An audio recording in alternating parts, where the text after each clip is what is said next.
Hi, welcome to mom's kitchen. చల్లని క్లైమేట్కి వేడి వేడి పాయసం చేసుకుందాం రండి. దానికి కావాల్సిన ఇంగ్రీడియంట్స్ చూద్దాం రండి. నెయ్యి, సేమియా అయితే ఇప్పుడు వేపుకుందాం. జీడిపప్పు వేయించుకోవాలి.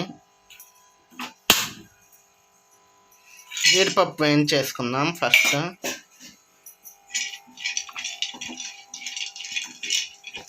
క్లైమేట్ అయితే ఇలా ఉన్నప్పుడు వేడి వేడి బజ్జీలు కానీ వేడి వేడి పాయసం కానీ తాగితే, ఇప్పుడైతే బ్రౌన్ షేడ్ వచ్చేసింది చూడండి జీడిపప్పు.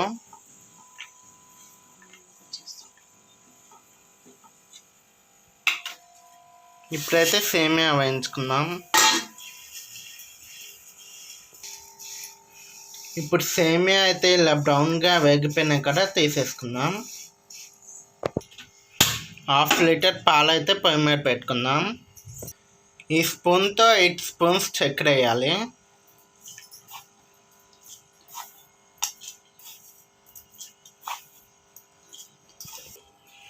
ఆర్చి కంపెనీ వాళ్ళది బాదం కేసరి ఫ్లేవర్, ఇది కూడా 1 స్పూన్ యాడ్ చేసుకుందాం.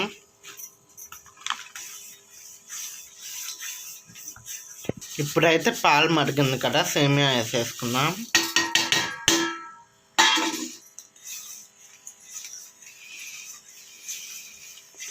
బాదం పౌడర్లోనే ఇలాచీ పౌడర్ కూడా వచ్చింది.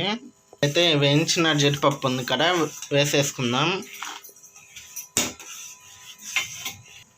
ఇందులో కుంకుమ పువ్వు కూడా ఉంది ఫ్రెండ్స్, అందుకే కలర్ వచ్చింది. ఎంతో రుచికరమైన కేసరి బాదం పాయసం రెడీ. ఈ కేసరి బాదం పాయసం మీలో ఎంతమందికి నచ్చిందో కామెంట్ చేయండి. Share, like, subscribe. Okay, bye.